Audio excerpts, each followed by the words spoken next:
परशुराम मर्यादा पुरुषोत्तम श्री राम जिनका सादर नमन करते हों, उन शस्त्रधारी और शास्त्रज्ञ भगवान परशुराम की महिमा का वर्णन शब्दों की सीमा में संभव नहीं। वे योग, वेद और नीति में निष्णात थे, तंत्र कर्म तथा ब्रह्मास्त्र समेत विभिन्न दिव्यास्त्रों के संचालन में भी पारंगत थे, यानी जीवन और अध्यात्म की हर विधा के महारथी। विष्णु के छठे अवतार परशुराम पशुपति का तप कर परशुधारी बने और उन्होंने शस्त्र का प्रयोग कुप्रवृत्तियों का दमन करने के लिए किया। कुछ लोग कहते हैं परशुराम ने जाति विशेष का सदैव विरोध किया, लेकिन यह तार्किक सत्य नहीं। तथ्य तो यह है कि संहार और निर्माण दोनों में कुशल परशुराम जाति नहीं अपितु अवगुण विरोधी थे। गोस्वामी तुलसीदास के शब्दों में जो खल दंड करहु नहीं तोरा, भ्रष्ट हुए श्रुति मार्ग मोरा की परंपरा का ही उन्होंने भली भांति पालन किया। परशुराम ने ऋषियों के सम्मान की पुनः स्थापना के लिए शस्त्र उठाए। उनका उद्देश्य जाति विशेष का विनाश करना नहीं था। यदि ऐसा होता तो वे केवल यह वंश को समूल नष्ट न करते। जनक, दशरथ आदि राजाओं का उन्होंने समुचित सम्मान किया। सीता स्वयंवर में श्री राम की वास्तविकता जानने के बाद प्रभु का अभिनंदन किया, तो कौरव सभा में कृष्ण का समर्थन करने में भी परशुराम ने संकोच नहीं किया। कर्ण को श्राप उन्होंने इसलिए नहीं दिया कि कुंती पुत्र किसी विशिष्ट जाति से संबंध रखते हैं, वरन असत्य वाचन करने के दंड स्वरूप कर्ण को सारी विद्या विस्मृत हो जाने का श्राप दिया था। कौशल्या पुत्र राम और देवकी नंदन कृष्ण से अगाध स्नेह रखने वाले परशुराम ने गंगा पुत्र देवव्रत भीष्म पितामह को न सिर्फ युद्ध कला में प्रशिक्षित किया, बल्कि यह कहकर आशीष भी दी कि संसार में किसी गुरुवार को ऐसा शिष्य पुण्य कभी प्राप्त न होगा।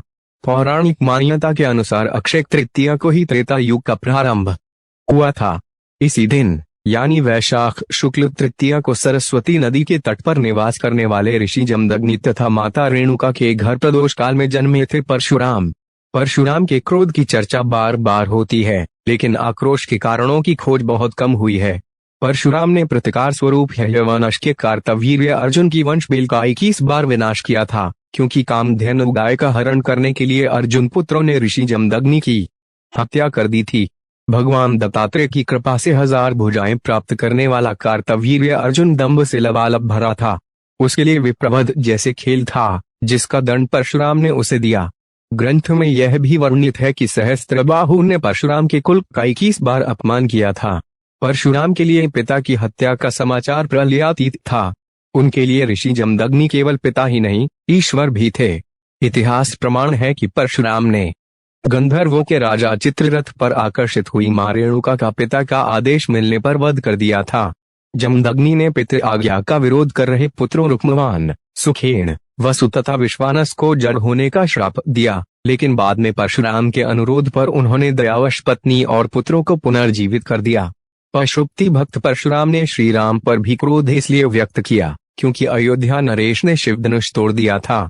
वाल्मीकि रामायण के बालकांड में संदर्भ है कि भगवान परशुराम ने वैष्णव धनुष पर शर संधान करने के लिए श्री राम को कहा।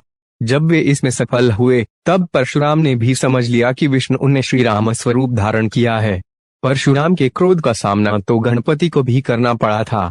मंगला मूर्ति ने परशुराम को शिव दर्शन से रोक लिया था। रुष्ट परशुराम ने उन पर परशु प्रहार किया, जिससे गणेश का एक दांत नष्ट हो गया और वे एक दंत कहलाए। अश्वत्थामा, हनुमान और विभीषण की भांति प्रभु स्वरूप परशुराम के संबंध में भी यह बात मानी जाती है कि वे चिरंजीवी हैं।